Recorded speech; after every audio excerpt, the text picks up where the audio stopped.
Baiklah, saya akan menjelaskan lanjutan dari video saya yang pertama. Kemudian saya akan menjelaskan terkait demokrasi Indonesia. Demokrasi merupakan suatu jalan untuk melakukan perubahan atas apa yang terjadi di masa lampau, mengembalikan hak menentukan pemimpin kepada rakyat, penguasa di bawah pengawasan rakyat.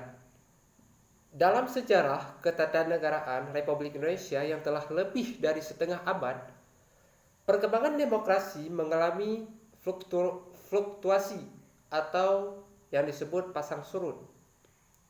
Masalah pokok yang dihadapi oleh bangsa Indonesia adalah bagaimana upaya meningkatkan kehidupan ekonomi dan membangun kehidupan sosial politik yang demokratis dalam masyarakat yang plural.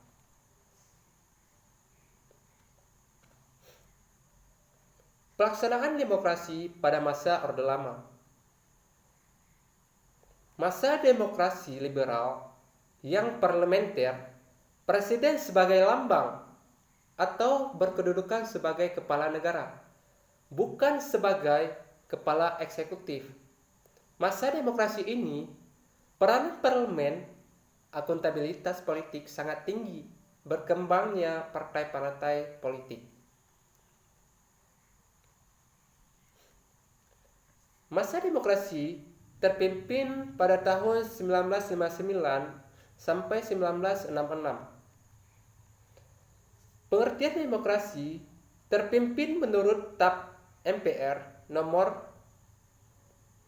7 MPR 1965 adalah kerakyatan yang dipimpin oleh hikmat, kebijaksanaan dalam permusyawaratan perwakilan yang berintikan musyawarah untuk mufakat secara gotong royong di antara semua kekuatan nasional yang progresif, revolusioner, yang berporoskan nasakom dengan ciri dominasi presiden, terbatasnya peran partai politik.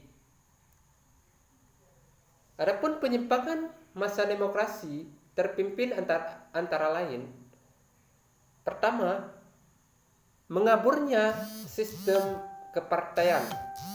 Pemimpin partai banyak yang dipenjarakan. Yang kedua, peranan parlemen lemah. Bahkan akhirnya dibubarkan oleh presiden dan presiden membentuk DPR. Yang ketiga, jaminan HAM lemah. Yang keempat, terjadi sentralisasi kekuasaan. Yang kelima, terbatasnya peranan pers. Yang keenam, kebijakan politik luar negeri sudah memihak ke RRC atau Blok Timur.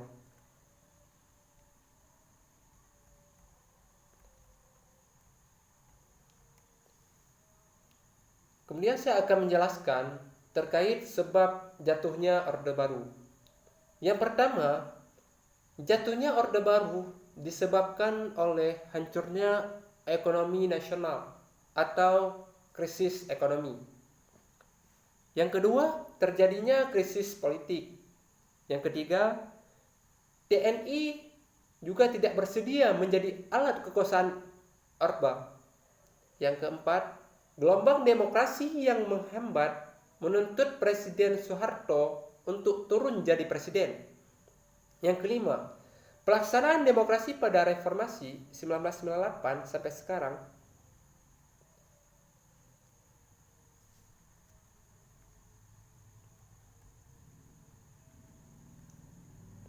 pelaksanaan demokrasi Orde Reformasi 1998 sampai sekarang. Demokrasi yang dikembangkan pada masa reformasi pada dasarnya adalah demokrasi dengan mendasarkan pada Pancasila dan Undang-Undang Dasar 1945. Dengan penyempurnaan, pelaksanaan dan perbaikan peraturan tidak demokratis. Dengan meningkatkan peranan lembaga-lembaga tinggi dan tertinggi negara dengan menegaskan fungsi, wewenang dan tanggung jawab yang mengacu pada prinsip pemisahan kekuasaan dan tata hubungan yang jelas antara lembaga-lembaga eksekutif, legislatif, dan yudikatif.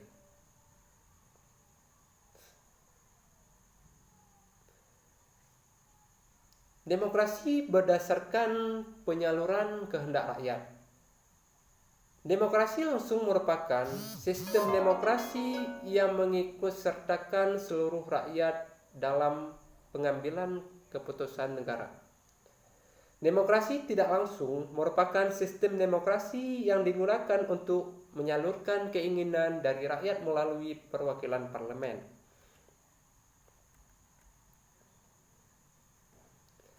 Demokrasi berdasarkan hubungan antar kelengkapan negara.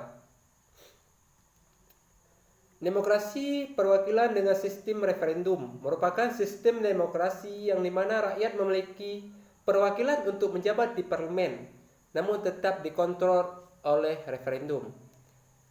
Demokrasi perwakilan dengan sistem parlementer merupakan sistem demokrasi yang di dalamnya terdapat hubungan kuat antara badan eksekutif dengan badan legislatif. Demokrasi perwakilan dengan sistem pemisahan kekuasaan merupakan sistem demokrasi di mana kedudukannya antara eksekutif dengan legislatif terpisah, sehingga keduanya tidak berkaitan secara langsung seperti sistem parlemen.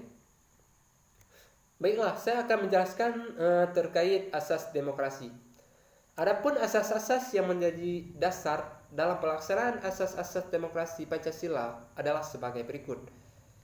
Asas kerakyatan. Pelaksanaan demokrasi Pancasila dilakukan berdasarkan asas kerakyatan.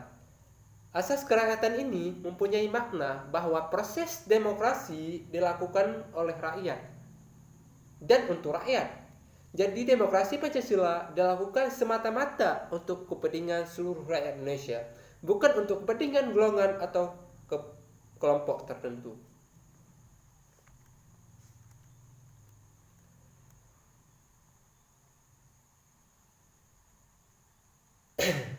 Asas kemufakatan. Seperti yang kita ketahui, sebagai negara yang mempunyai ciri-ciri negara demokrasi, segala keputusan yang dihasilkan dalam proses demokrasi harus melalui proses musyawarah. Proses musyawarah dalam mengambil keputusan ini ditinjau untuk mencari sebuah kata sepakat dalam membicarakan keputusan. Dalam kehidupan berdemokrasi, kata sepakat ini biasa disebut dengan mufakat. Jadi, pelaksanaan demokrasi Pancasila di Indonesia dilakukan berdasarkan musyawarah mufakat. Hasil dari musyawarah mufakat harus diterima, dihormati, dan dilaksanakan oleh semua pihak yang terlibat dalam musyawarah mufakat tersebut.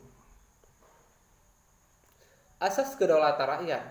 Asas kedaulatan rakyat dalam pelaksanaan demokrasi Pancasila di Indonesia mirip dengan asas kerakyatan yang sudah dijelaskan pada poin pertama.